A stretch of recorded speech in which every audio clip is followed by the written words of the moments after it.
Hello. देखिए, अब मसाले का जो दूसरा इम्पॉर्टेंट इंग्रेडिएंट है वो है प्याज। तो इस प्याज को हम जिस तरह से काटेंगे, जैसे मैंने पहले भी आपसे बताया कि स्वाद काफ़ी हद तक किस तरह से सब्जियां या मसाले बनाए जाते हैं उस पर डिपेंड करता है।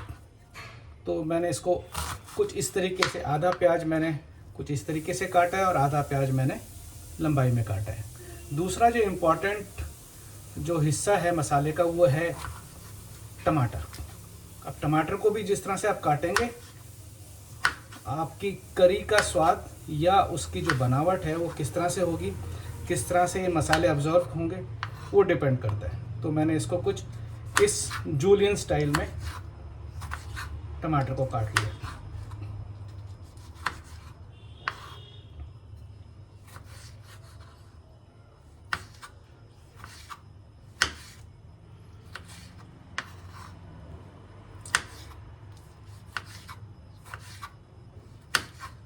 ये तीसरा टमाटर है। टमाटर आप कितना इस मसाले में डालेंगे ये डिपेंड करता है कि आप किस तरह का स्वाद लेना चाहते हैं। अगर आपको थोड़ा खट्टापन ठीक ठाक चाहिए और उसमें आप कुछ आर्टिफिशियल नहीं डालना चाहते तो आप 3-4 टमाटर डाल सकते हैं।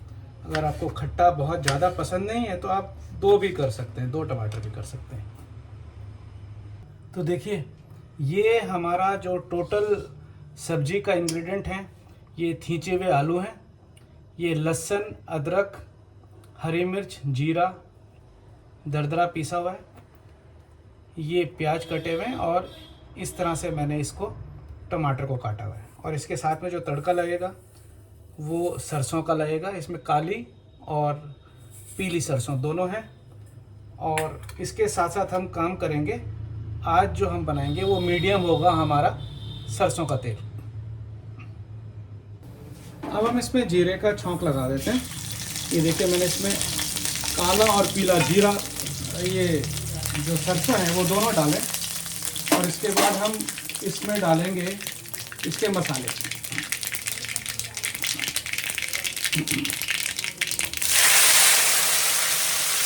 ये टमाटर,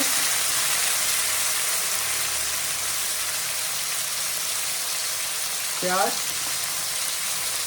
और मसाला, इन तीनों को पहले ढंग से भून लें।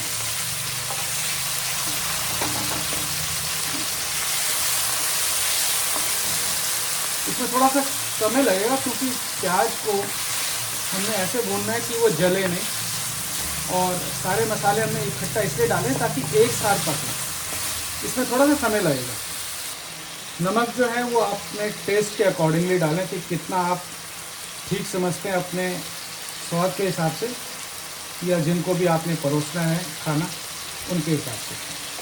तो नमक को हमेशा आप अपने टेस्ट के हिसाब से ही डालें। इसमें कोई ऐसा स्टैंडर्ड नहीं है कि आपने नमक को 2 टेबलस्पून डालना है, 3 डालना है।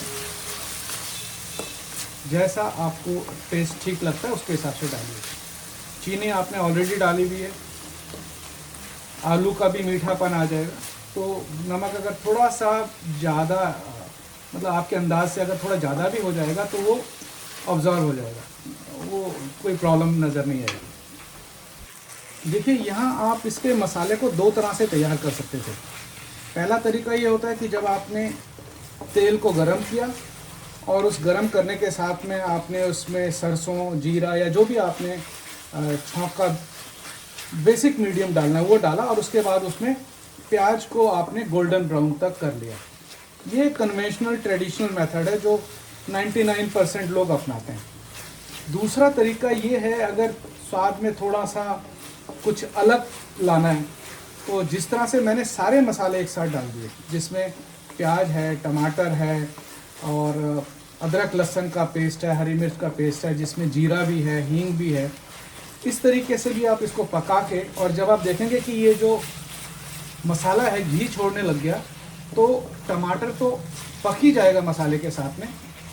ये जो ट्रेडिशनली हम लोग प्याज को भूनते हैं गोल्डन ब्राउन करने का, उसका दूसरा तरीका जो डायरेक्ट आपने डाल दिया वो प्याज भी गल जाएगा। तो आपको कहीं से भी प्याज मुंह में लगेगा नहीं, या आपको ये लगेगा नहीं कि आपने प्याज को गोल्डन ब्राउन, जो ट्रेडिशनल हमारा तरीका है किचन में मसाला तैयार करने का, उस तरीके से नहीं किया। तो आप ये चौंके मत देख के कि मैंने प्याज को टमाटर के साथ ही डाल दिया। स्वाद बिल्कुल बढ़िया और अच्छा आता है। निर्भर ये करता है कि आप इस मसाले को कितनी देर तक भूनते हैं और इसको नीचे नहीं लगने देते। अभी थोड़ा सा इसमें समय लगेगा और मैं इसको कुछ इस तरीके से पकाऊंगा कि जो प्याज है वो कहीं भी आइडेंटिफाई नहीं हो पाए कि इसको भूना नहीं गया। इस तरीके से ये देखिए, इसमें अब स्वाद का जो खुशबू है वो बहुत अच्छी तरीके से आने लग गई और टमाटर के साथ में प्याज भी लगभग गल गए। जैसे इसमें हम पानी डाल के इसको उबाला देंगे आलू के साथ में, क्योंकि अभी तो इसमें आलू भी भुने जाएंगे।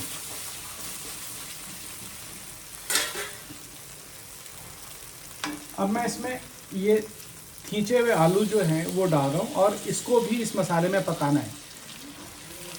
सब्जी की जो क्वालिटी होगी और जो स्वाद होगा वो निर्भर करता है, वो डिपेंड करेगा कि हम इसको कितनी देर तक मसाले में कुछ इस तरह से पकाएं कि वो जले भी ना और अच्छी तरह से भुन जाए। क्योंकि जब आलू और मसाला भुना हुआ होगा तो फिर उसको बहुत ज़्यादा पानी के साथ में उबाल देने की ज़रूरत नहीं पड़ेगी। सिर्फ हमको इतना ही उबाला देना होगा ताकि वो पानी का कच्चापन ना रहे और पानी पक जाए। तो ये अब मैंने मसाले के साथ में आलू को मिक्स कर लिया। इसको भी मैं करीब 8 से 10 मिनट हल्की आंच में सेकूंगा और चलाता रहूँगा, ताकि क्योंकि आलू में स्टार्च होता है तो उसकी पॉसिबिलिटी जल्दी होती है कि वो गाढ़ा होकर नीचे कढ़ाई में लगने लगे। तो यहाँ हमको कॉम्बिनेशन देखना है कि कितनी देर चलाना है और फ्लेम कितनी रखनी है।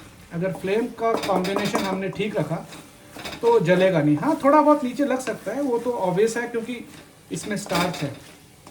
नीचे लगेगा तो हम उसको चलाते रहेंगे, बहुत ज़्यादा इफेक्ट वो जलने का नहीं देगा। इसको कुछ देर हम ऐसे ही छोड़ देते हैं और साथ साथ में देखते रहते हैं कि नीचे ना लगे बस। अब इस स्टेज पे थोड़ा सा, ये मेरे अपने एक्सपेरिमेंट का पार्ट है, थोड़ा सा हम इसमें अमचूर भी डाल रहे हैं जो कि मीठेपन को न्यूट्रलाइज करेगा।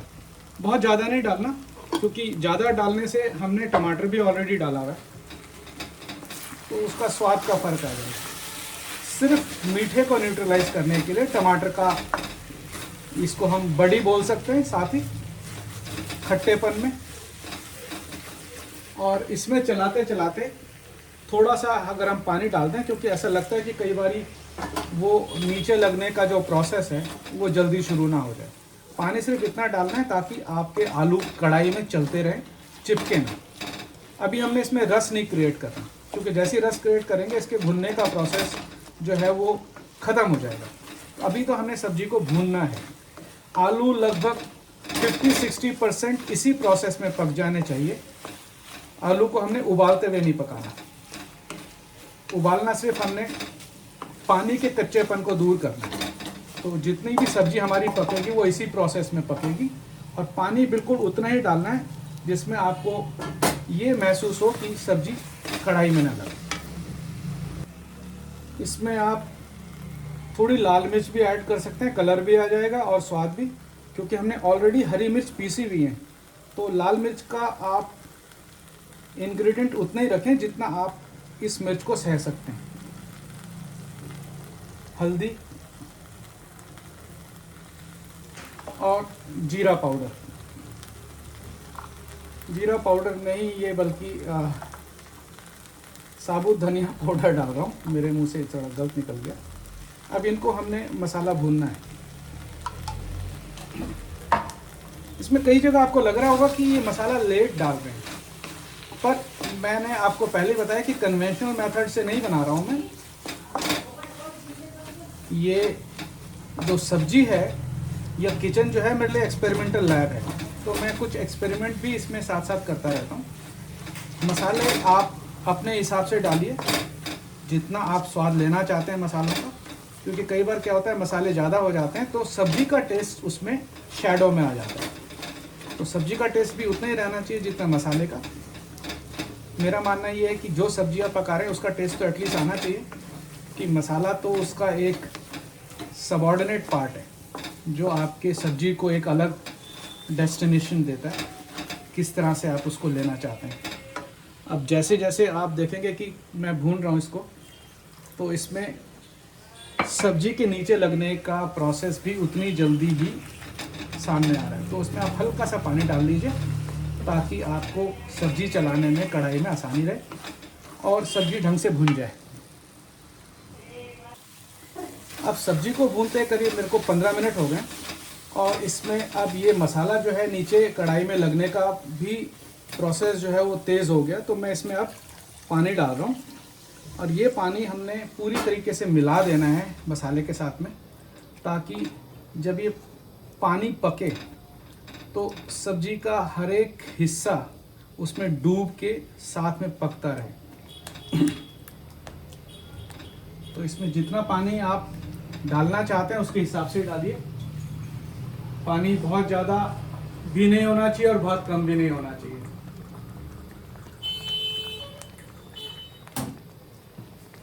तो इसको क्योंकि हमने भात में खाना है तो पानी थोड़ा सा ज़्यादा पड़ेगा। अगर आपने रोटी में खाना होता तो कम पानी भी चल जाता।